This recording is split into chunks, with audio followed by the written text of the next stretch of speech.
On my wedding day, my mother-in-law thought she could steal my $7,500 salary, but she didn't expect what happened next. Please stay with me while I share what happened, and if my story reaches your heart, remember to show your support by liking, subscribing, and sharing it with those close to you. My name is Tessa. I'm 27 years old, and I work as a nurse. It's not an easy job.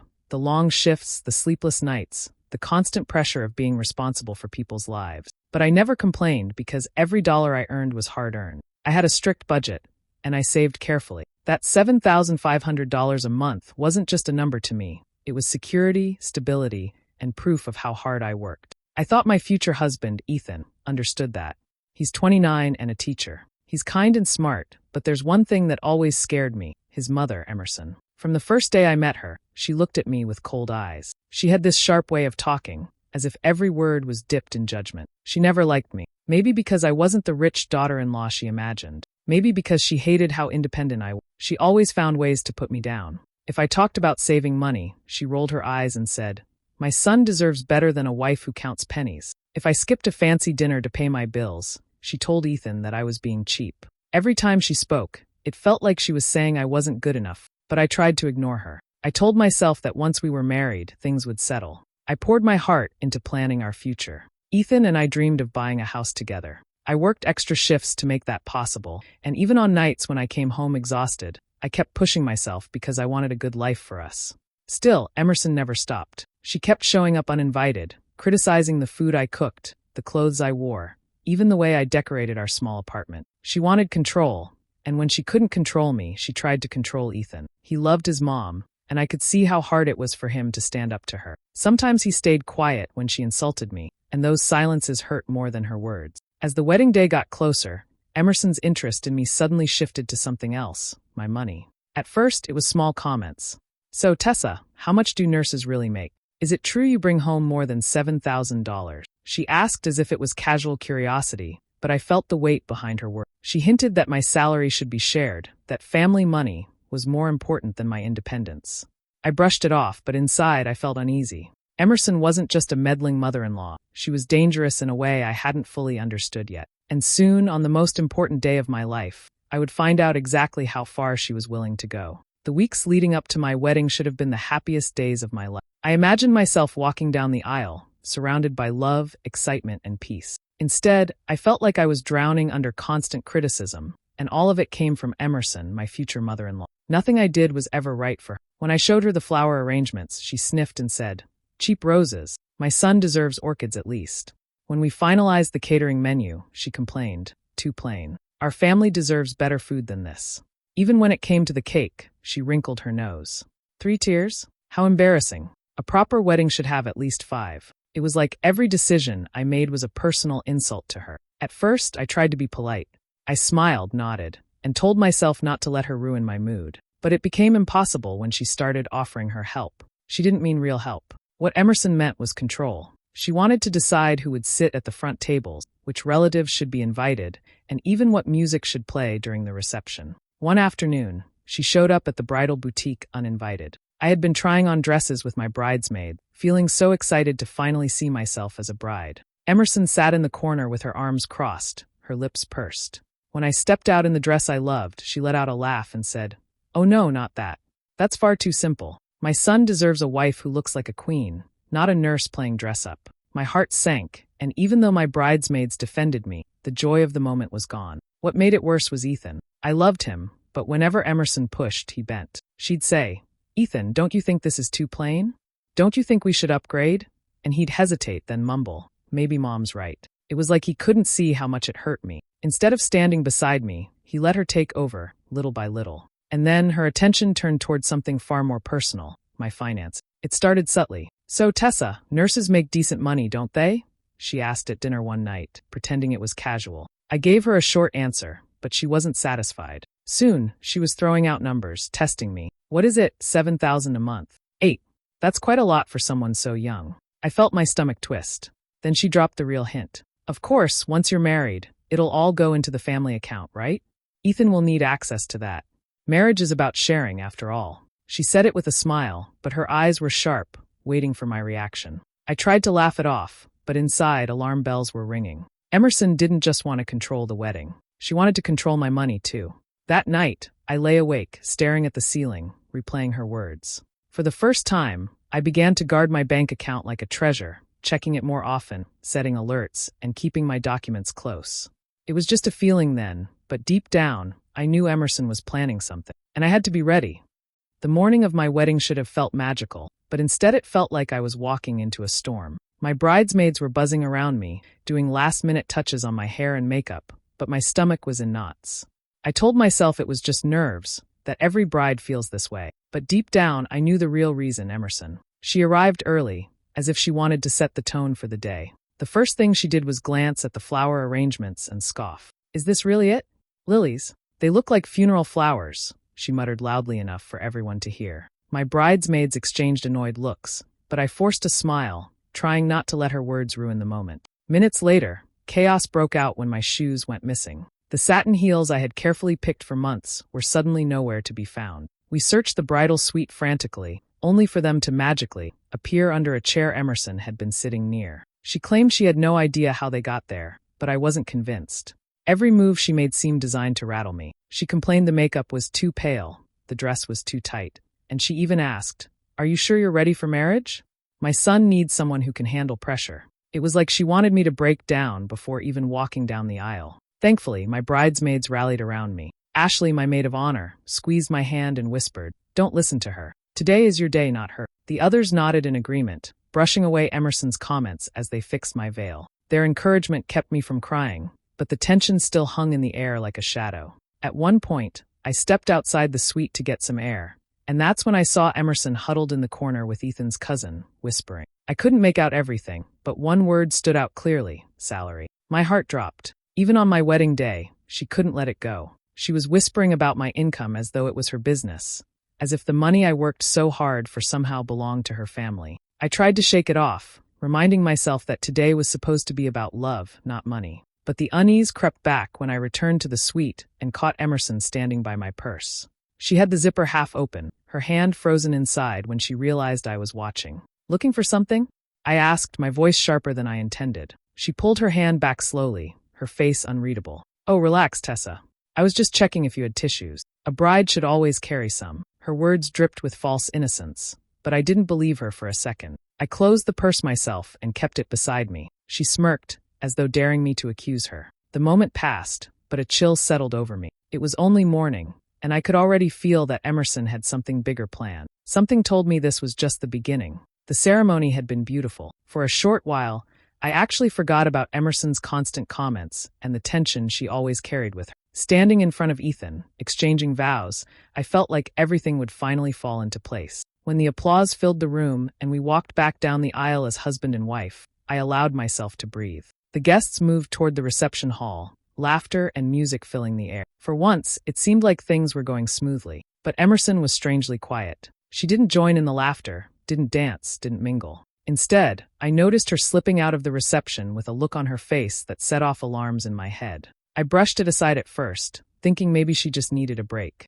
What I didn't know was that she was heading straight for the bridal suite. Inside that room was my handbag, tucked under the vanity. I had placed it there with my checkbook and some private documents, thinking it would be safe. Emerson, however, had other plans. She knew exactly where to look. While the guests clinked glasses and enjoyed the night, she sat at the vanity, carefully opening my checkbook. She began scribbling quickly, filling out a check made out to herself for $7,500, my full monthly salary. Her hands moved with confidence, like this wasn't a sudden impulse, but something she had already thought through. She whispered under her breath, "This money belongs to the family. Ethan deserves it more than she does." What she didn't expect was Ashley. My maid of honor had come back to the suite to fix her hair and grab her phone. The moment she opened the door, she froze at the sight before. Emerson hunched over the vanity, pen in hand, writing from my checkbook. "Mrs. Daniels?" Ashley's voice cracked with shock. "What are you doing?" Emerson jolted, trying to cover the check with her hand, but Ashley had already seen it. Instead of apologizing or looking guilty, Emerson straightened her shoulders and gave a smug little smile. "This is just family money," she said smoothly, as if that explained everything. "My son deserves it more than she does. You wouldn't understand. Tessa is young, she doesn't need all of this. Ethan's future comes first." Ashley's face turned red with anger. "You're stealing from her, on her wedding day," she snapped. Emerson's smirk faltered, but she didn't back down. You can call it stealing. I call it protecting my son's rights. Ashley didn't waste another second. She stormed out of the room and found me at the reception, pulling me aside urgently. Her eyes were wide, her voice low but firm. Tessa, you need to come now. Emerson is in the bridal suite. She's trying to take your money. My heart stopped. For a moment, I couldn't even move. The joy of the ceremony faded in an instant, replaced with a cold rush of disbelief and fury. Emerson hadn't just tried to ruin my day with her words. She was trying to rob me, and she thought she could get away with it. The reception was in full swing when Ashley pulled me aside, her face pale and her voice shaking. Tessa, she tried to take it. Emerson was in your bridal suite filling out a check for $7,500 from your checkbook. For a moment, my heart pounded so hard I couldn't even breathe. This wasn't just petty sabotage anymore. This was theft. My money. My hard work. On my wedding day. I felt the heat rise in my chest, but instead of crying or collapsing, something inside me snapped into place. I wasn't going to hide this. Not today. The speeches were just beginning. Ethan's uncle had taken the microphone, telling funny stories about Ethan as a child. Laughter filled the room, but I couldn't hear any of it. My hands were trembling, but I knew what I had to do. When the applause died down, I stood up and walked to the front of the room. "Excuse me," I said into the microphone, my voice shaking at first but gaining strength with every word. "I need to say something. Something very important." The room grew quiet.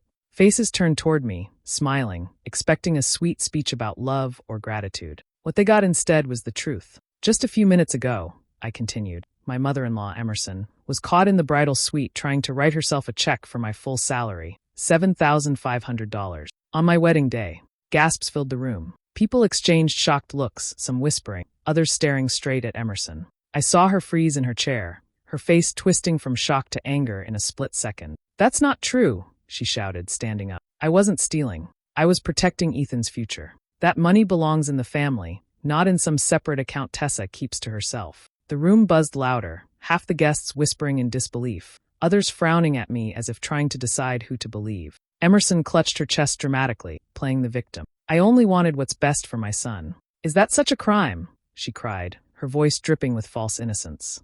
I looked straight at her, refusing to back down. "You tried to steal from me, Emerson. That's not protecting anyone, that's betrayal. And you did it behind my back, during my wedding." My voice didn't shake this time. Ethan sat frozen beside her, his face red with embarrassment. He opened his mouth but no words came out. He didn't defend me, but he didn't defend her either. He just sat there, torn, ashamed, and silent. That silence cut deeper than Emerson's lies. Some relatives shook their heads, glaring at Emerson. Others leaned toward her, whispering sympathy, saying things like, "She just cares about Ethan." The room was split in half, disbelief on one side, blind loyalty on the other. I felt all eyes on me, but instead of shrinking under their stares, I stood taller. Emerson wanted to humiliate me in secret, but I wasn't going to let her win. If she wanted to play games with my future, then she could face the truth in front of everyone. This was just the beginning. The silence in the reception hall was heavy after my confrontation with Emerson. Everyone stared between us, waiting to see what would happen next. Emerson's face was red with rage, her hands trembling as she tried to defend herself. "I wasn't stealing," she shouted again. "I was only making sure Ethan's future is secure. A real wife wouldn't keep money hidden away." I took a deep breath, my heart hammering, and then I finally said the words I'd been holding back. "Actually, I knew something like this might happen. That's why I protected myself." The room stirred. Emerson blinked at me, her confident smirk faltering. I pulled my phone from my clutch and tapped the screen. Every time someone tries to move money from my account without my approval, I get an alert. And guess what? I held up the screen for everyone to see. At this very reception, while we were celebrating, an attempt to transfer $7,500 was blocked. I even have the screenshots. Gasps and murmurs spread across the crowd like wildfire. Guests leaned forward, whispering to each other. Some even chuckled under their breath. "She really thought she could get away with that," someone muttered, followed by a ripple of laughter. The laughter grew, mixed with looks of disgust directed at Emerson. Emerson's face twisted, a mix of fury and humiliation. "This is ridiculous. You set me up," she screamed, her voice cracking. She grabbed her handbag and tried to storm out of the hall, chin high, as if she could still control the narrative. But fate wasn't on her side. As she spun toward the doors in her dramatic exit, her heel caught on the edge of the rug. In an instant, she stumbled forward and landed hard on her knees with a loud thud. A collective gasp filled the room, followed by more stifled laughter. Even those who had been ready to defend her were now shaking their heads in embarrassment. Emerson scrambled to her feet, her face even redder than before, muttering under her breath about ungrateful children and disrespectful family. But the damage was done. No amount of excuses could erase what everyone had just seen. Not only her attempt to steal from me, but also her complete lack of dignity when faced with the truth. And then the worst part for her, everyone turned to Ethan. All eyes were on him, waiting to see if he would side with his mother or his wife. He sat there, frozen, looking like he wished the ground would swallow him whole. His cheeks burned with shame as his mother hissed, "Say something, Ethan. Tell them I was only protecting you." But Ethan couldn't speak. He shifted uncomfortably in his seat, avoiding my eyes and the crowds. For the first time, he was forced to truly see his mother's behavior, not in private whispers, but in front of every friend, every family member, every guest at our wedding. Her downfall had begun, not just because I had proof, but because the mask she wore for so long had finally shattered in public. And there was no taking it back. The reception ended in awkward silence, broken only by the clinking of glasses and whispers between guests. Emerson had disappeared after her failed dramatic exit, and while part of me felt relieved, another part felt heavy. I thought maybe Ethan would finally stand up for me after what happened, after his mother tried to take my money in front of everyone. But later that night, when it was just the two of us in the hotel suite, his first words weren't what I expected. He didn't comfort me, didn't apologize for how his mother behaved. Instead, he sighed deeply and said, "Tessa, can we just let this go? You know how Mom is. That's just her." I froze, staring at him. "Ethan, she tried to steal from me. On our wedding day. How can you brush that off?" My voice trembled with disbelief. He rubbed his forehead like I was the problem, not his mother. "I know it was wrong, but she was only thinking about me, about us. She doesn't mean harm. That's just how she shows she cares." His words cut me deeper than Emerson's actions ever could. Shows she cares? By taking my salary? By humiliating me in front of everyone? I asked, my voice sharper now, but he only shook his head. "You don't understand her. She's my mom. She's always been like this. If you want peace in this marriage, you'll have to learn to forgive and forget. Forgive and forget." As if everything I went through today was just a silly misunderstanding. As if I should swallow the insult, the betrayal, and the theft attempt just to keep his mother happy. My chest felt heavy, and I realized something I hadn't wanted to admit before. Maybe the real betrayal wasn't Emerson. It was Ethan. Because Emerson had always been cruel, manipulative, and controlling. I expected that from her. But Ethan? He was supposed to be my partner, my safe place, the one who defended me when others tried to tear me down. Instead, he was asking me to silence myself, to accept disrespect as normal, to put his mother's comfort above my dignity. That night, I lay in bed beside him, staring at the ceiling while he slept soundly. My mind replayed every moment. Every time he stayed quiet when Emerson insulted me, every time he chose her side over mine, every time he excused her behavior as "that's just Mom." It all added up, and suddenly, I couldn't ignore it anymore. I didn't argue with him further. I didn't cry or shout. Instead, I grew quiet.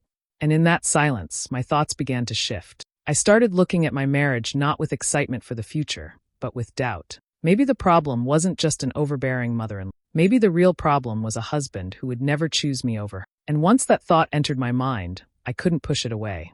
It lingered like a shadow, whispering a truth I wasn't ready to face, but I knew I would have to. Weeks passed after the wedding, but the bitterness of that day never faded. I kept waiting, foolishly hoping that Emerson would at least call me, admit she was wrong, or even offer a half-hearted apology. But instead of remorse, she chose spite. Word started reaching me through friends and even co-workers who had been at the wedding. Emerson had been making calls, whispering her own twisted version of events. According to her, I was greedy, selfish, and obsessed with money. She told people I had embarrassed her publicly for no reason, painting herself as the victim and me as some calculating wife who wanted to cut Ethan off from his family. Every rumor stung, but what hurt most was Ethan's reaction, or lack of one. One evening, I sat across from him at dinner and finally asked, "Have you heard the things your mother's saying about me?" He sighed like he already knew. "Yes, I've heard some of it. But she's just upset. If you stop pushing, it'll blow over." I dropped my fork, my appetite gone. Blow over? She's lying about me to everyone. She tried to steal from me, Ethan, and now she's calling me greedy because I wouldn't let her. You need to set boundaries with her. But once again, he shook his head. "I can't do that, Tessa. She's my mom. I won't cut her out of my life. You'll just have to learn to live with her." That was the moment something in me shifted. I realized Ethan wasn't going to protect me. Not now, not ever. If I wanted security, if I wanted peace, I would have to create it myself. So I began taking quiet, deliberate steps. The first thing I did was separate my finances completely. Up until then, I had been planning to merge our accounts, like many newlyweds do. But not anymore. I opened a new account under my name only and moved my savings. My paycheck was rerouted to it as well, leaving nothing accessible to anyone. Next, I documented everything. Every alert from the bank, every screenshot of the blocked transaction, even Ashley's written statement of what she saw in the bridal suite. I kept it all in a neat folder, just in case Emerson ever tried something again. If she thought she could steal from me once, she might try again, but I was going to be ready. Finally, I filed a report with the bank, explaining the attempted theft. They flagged her name and made a note on my account. If Emerson so much as touched my information again, it would set off alarms. It wasn't the future I imagined when I said I do, but it gave me a strange sense of relief. Emerson wanted my salary, my hard work, my independence, but I would make sure she never saw a single dime of it. For the first time since the wedding, I felt in control. Not because Ethan stood beside me, but because I finally stood up for myself. And I knew this was just the beginning of protecting what was mine. Emerson thought she could continue spinning her stories, painting herself as the victim, but she didn't expect what came next. One quiet afternoon, I invited a few close family members over to our place. Ethan thought it was just a casual visit, but I had something bigger in mind. I laid out my folder on the table, the same one I'd been building for weeks, and let the truth speak for itself. Inside were the screenshots from my bank, showing the exact time Emerson had tried to move $7,500 from my account. There was also a written note from Ashley, detailing how she caught Emerson with my checkbook in her hand. I explained how I'd filed a report with the bank, how her name was flagged, and how she would never have access to my finances again. The room fell silent. Ethan's aunt gasped, his uncle shook his head, and a few cousins exchanged looks of shock. For a moment, no one even spoke. Then one relative muttered, "I can't believe she'd stoop that low." Word spread quickly after that. Emerson, who had been so proud and controlling, suddenly found herself under the weight of her own actions. Relatives who once admired her began pulling away. Some called me privately to apologize for doubting me. Others stopped inviting her to gatherings altogether. It was a slow unraveling of her carefully built image, and she hated every second of it. When Emerson finally confronted me, she was furious. "How dare you turn the family against me?" she snapped. I didn't even raise my voice. "You did that yourself, Emerson." I only showed them the truth. Her face crumpled with rage, but there was nothing she could do. The proof was undeniable. She was humiliated not just once, but twice, first at the wedding, and now within her own family circle. Ethan sat in the middle of it all, looking like a man finally realizing just how deep the damage went. For weeks he had tried to downplay what happened, but now he couldn't escape it. His family's whispers, their judgmental stares, the way they looked at me with sympathy instead of her, it forced him to see reality. That night, he tried to talk to me. "Tessa, maybe we can fix this. I'll talk to Mom. I'll make her understand." I shook my head. "Ethan, this isn't just about her. It's about you. Every time she crossed the line, you told me to forgive and forget. You wanted me to stay quiet while she treated me like a wallet, not a wife. I can't live like that." He looked stricken, but I didn't waver. The truth was clear. My marriage wasn't built on partnership. It was built on excuses and silence. And now it was starting to crumble piece by piece. For the first time, I felt stronger than both Emerson's schemes and Ethan's weakness. I wasn't just protecting my money anymore. I was protecting myself, and there was no going back. The decision didn't come overnight, but once it settled in my mind, there was no turning back. I couldn't live under the weight of Emerson's manipulations or Ethan's inability to defend me. Each day, I replayed the wedding, the whispers, the attempted theft, and Ethan's repeated excuses. It wasn't just anger I felt anymore. It was clarity. I realized that staying would mean surrendering my independence, my dignity, and my peace. So, I made the hardest choice of my life. I left. I packed what I needed, locked the doors behind me, and stepped into a future that was mine and mine alone. I filed for divorce shortly after, keeping every document and detail organized, making sure the process was clean, straightforward, and irrevocable. I refused to be someone's wallet or someone else's shadow. This was my life, and I was taking control. With Emerson no longer able to interfere with my finances, I finally felt the relief of security. I reorganized my accounts, invested carefully, and planned for the future I wanted. Each dollar I earned went straight into my independence, a reminder that no one could take what I had worked so hard to earn. No manipulations, no guilt, no excuses. I was free. The fallout from my departure was not unexpected. Emerson, who had always craved control, lost not only influence over my money, but also the marriage she had so desperately wanted to manipulate. Watching her realize she had lost both me and the respect of much of the family was bittersweet. She had spent years trying to assert dominance, yet in the end, she had nothing but her anger and embarrassment. Her fear had always been losing control, and now she faced exactly. Ethan's presence in my life dwindled quickly after that. There were no dramatic confrontations, no begging for forgiveness. Just the quiet acknowledgement that our marriage was over, that the man I loved had chosen his mother over. It hurt, yes, but the pain was tempered by relief. I no longer had to negotiate my life around someone else's selfish need. I no longer had to justify my worth to a husband who couldn't protect me. Looking back, I don't feel sadness or regret. I feel strength. I feel the power of knowing I chose myself when everyone else, even the person I trusted most, failed to do so. I have my career, my hard-earned money, and my freedom, all things Emerson tried to undermine but could never take. I left not out of spite, not for revenge, but for self-preservation. True betrayal wasn't just Emerson's attempt to steal my salary. It was Ethan's repeated failure to stand beside me when it mattered most. Walking away was the only way to reclaim my life. And now, with the clarity of hindsight, I can say without hesitation, I don't regret leaving. I chose me, and that choice will always be my greatest victory. Do you think Tessa made the right choice by leaving her marriage, or should she have stayed and tried to fix things with Ethan? I'm curious to hear your thoughts. Share them in the comments below. And if you love reading stories like this, make sure to subscribe and hit the notification bell so you won't miss any of our future tales.